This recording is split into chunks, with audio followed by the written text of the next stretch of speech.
The fluorescent lights buzzed overhead as Maria Santos pushed her cleaning cart down the marble hallway of Sterling Financial Tower at 11:47 p.m.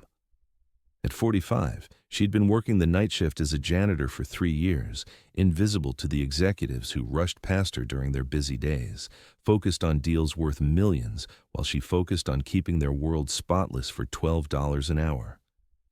Tonight felt different, though she couldn't say why. Maybe it was the thunderstorm raging outside, or the fact that she'd been working double shifts for 2 weeks straight to cover her daughter's college textbook costs. Her feet ached in the cheap work boots, and her lower back protested every time she bent to empty another wastebasket. That's when she saw it. Underneath the massive mahogany desk in the corner office, the one belonging to Jonathan Sterling, CEO of Sterling Financial, something glinted in the harsh office lighting. Maria approached carefully, knowing she wasn't supposed to disturb anything in the executive offices except to clean around it. But there, partially hidden beneath a stack of dropped papers, was a wedding ring. Not just any ring. This was clearly expensive, with a thick platinum band and intricate engravings that caught the light as Maria picked it up carefully. What Maria didn't know was that this moment would expose a truth that would change everything. She recognized the office, of course. Jonathan Sterling's picture was in the lobby, in the annual reports, on the company website. At 52, he was known as a demanding but fair CEO who had built Sterling Financial into one of the most successful investment firms on the East Coast. His personal life was private, but Maria knew from office gossip that he'd been married for over 20 years.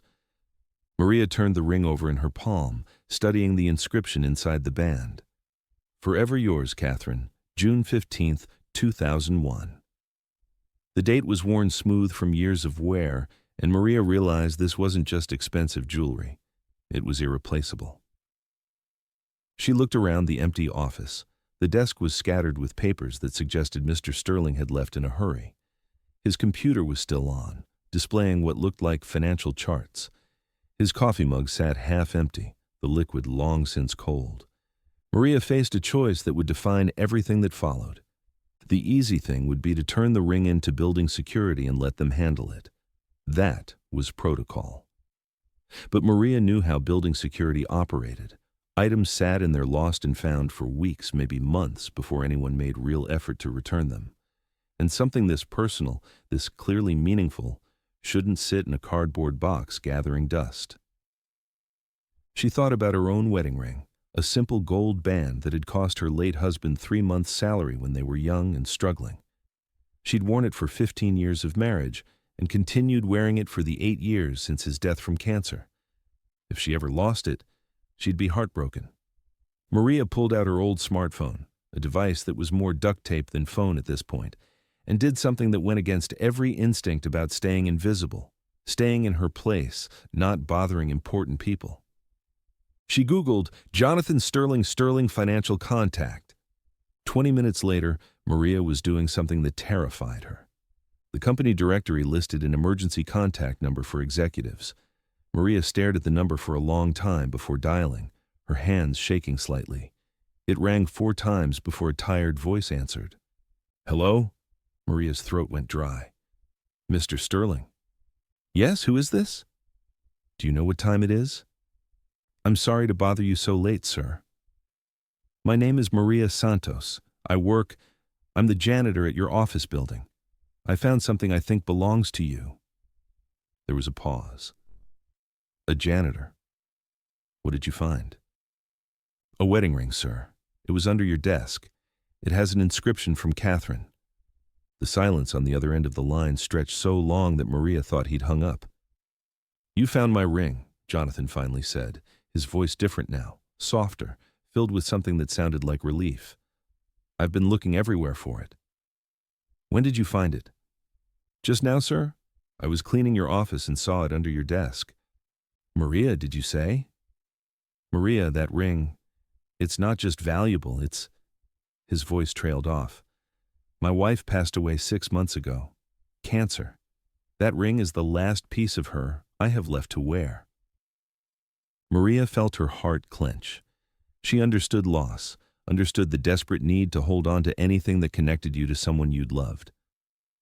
"I'm so sorry for your loss, sir," she said quietly. "I wanted to make sure you got it back safely." "Where are you now?" "Still in your office, sir.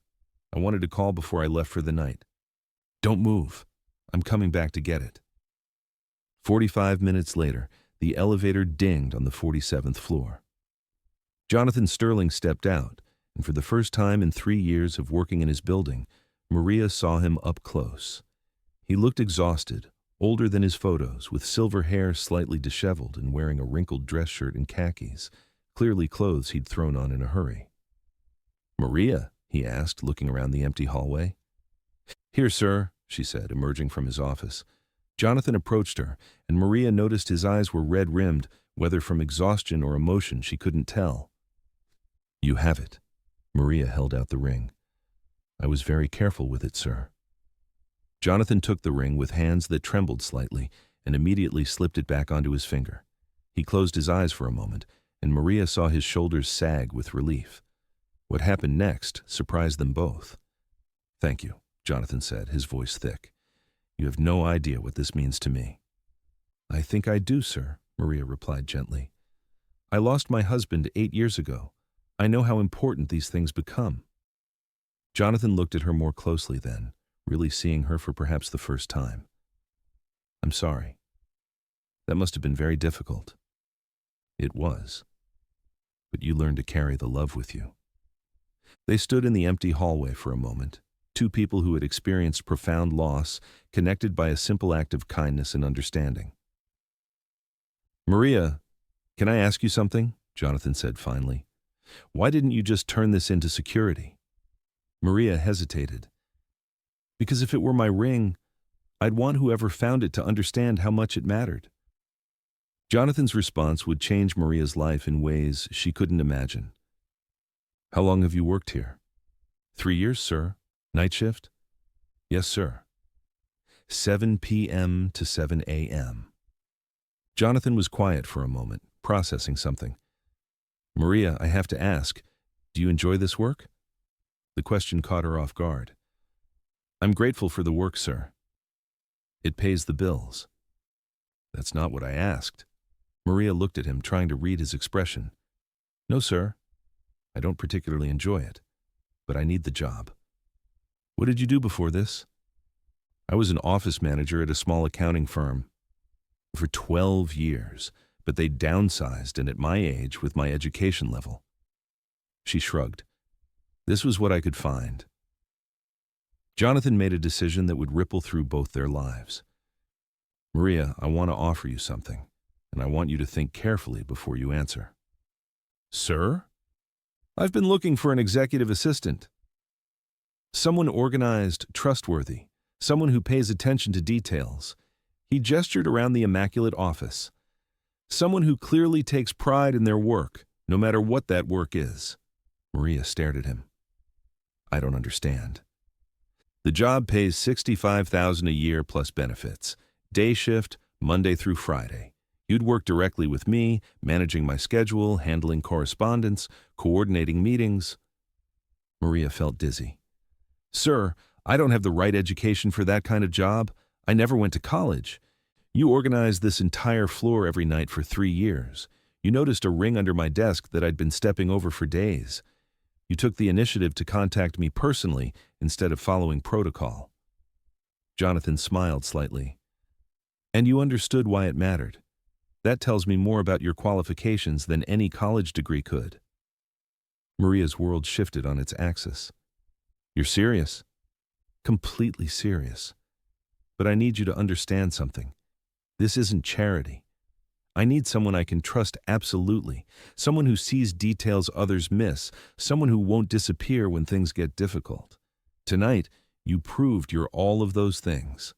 Maria felt tears pricking her eyes. "I don't know what to say." "Say you'll think about it. Take the weekend. Let me know Monday." As Jonathan walked back toward the elevator, he paused. "Maria." "Yes, sir?" "Thank you for bringing Catherine back to me." 6 months later, Maria sat at her new desk outside Jonathan's office. The transformation had been remarkable, though not without challenges. Learning to manage an executive calendar, coordinate with high-level clients, and navigate corporate politics had required a steep learning curve.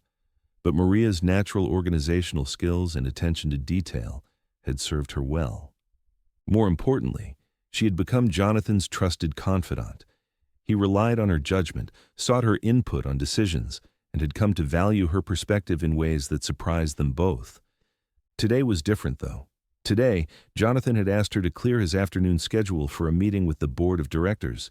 He'd been working on something for weeks, staying late, taking calls with lawyers and accountants.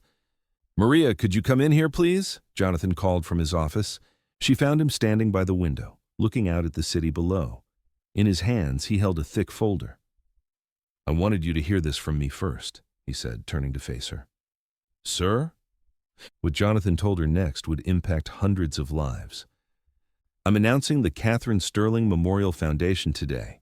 We're endowing it with $50 million to provide career transition assistance for working people who've been displaced by economic changes." Maria sat down heavily in the chair across from his desk.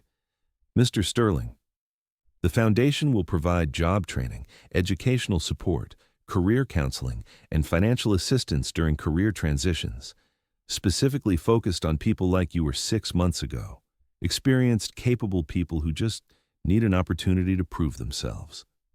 He handed her the folder. "I want you to run it." Maria opened the folder to find organizational charts, budget projections, program descriptions. At the top of the first page, she saw her name listed as executive director. "I can't," she whispered. "I don't have the experience to run a foundation." "6 months ago, you thought you couldn't be an executive assistant," Jonathan replied, "but you learned and you excelled. This is just the next step." The numbers in the folder were staggering. The foundation planned to help 5,000 people in its first year, with programs ranging from short-term financial assistance to full career retraining. There were partnerships with community colleges, job placement services, and major employers committed to hiring program graduates. "Why me?" Maria asked. "Because you understand what it feels like to be invisible, to be dismissed because of your job title or education level. Because you know the difference between what people need and what they think they need.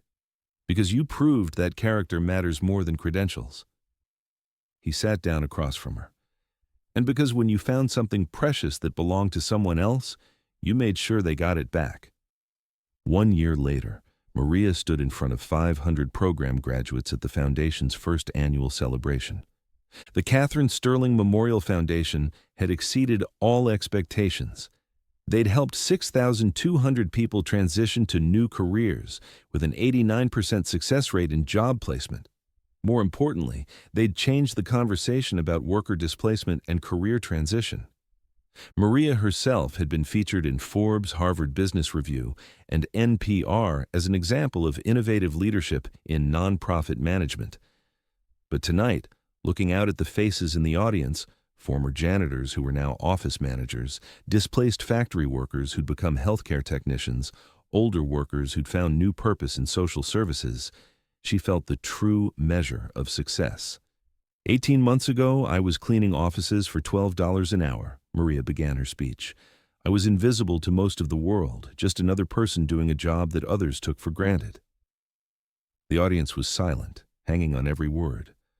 But one night, I found something that didn't belong to me, and I made a choice. Not a heroic choice, not a life-changing choice, just the right choice. I decided to return something precious to the person who had lost it. Her voice grew stronger as she continued.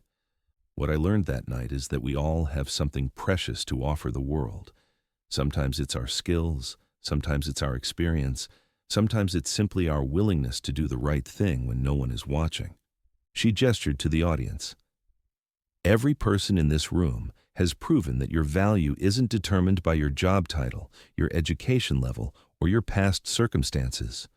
Your value is determined by who you choose to be and what you choose to do with the opportunities you're given. Maria paused, looking out at faces that reflected her own journey. People who had been written off, overlooked, underestimated, but who had found ways to rebuild and contribute. The Catherine Sterling Memorial Foundation exists because sometimes the most important discoveries happen in unexpected places. Sometimes the most valuable people are the ones others have stopped seeing. And sometimes the smallest acts of kindness create the biggest changes in the world. As the applause filled the ballroom, Maria thought about that rainy night 18 months earlier. She had bent down to pick up a wedding ring, not because she expected anything in return, not because she knew it would change her life, but because she understood what it meant to lose something irreplaceable. That understanding, born from her own experience with loss and struggle, had led to this moment, to this foundation, to these 500 lives changed for the better. Jonathan Sterling approached the podium as Maria stepped down, and she saw him touch the wedding ring on his finger, a gesture that had become automatic, a way of carrying Catherine's memory with him. "Ladies and gentlemen," he said, "the Catherine Sterling Memorial Foundation operates on a simple principle that Maria Santos taught me. When you find something precious that belongs to someone else, you make sure they get it back." He smiled at Maria. Sometimes, what they get back is more than they ever knew they had lost. Sometimes the most profound changes in our lives begin with the simplest decision to do the right thing, even when no one is watching, even when we expect nothing in return. Maria had returned a wedding ring to a grieving widower. In return, she had found not just a new career, but a new understanding of her own worth and the difference one person could make in the world. The ring had been worth thousands of dollars. The foundation it inspired would be worth millions more in changed lives and renewed hope. But the real treasure had been the discovery that kindness, once offered freely, has a way of multiplying beyond anything we could ever imagine.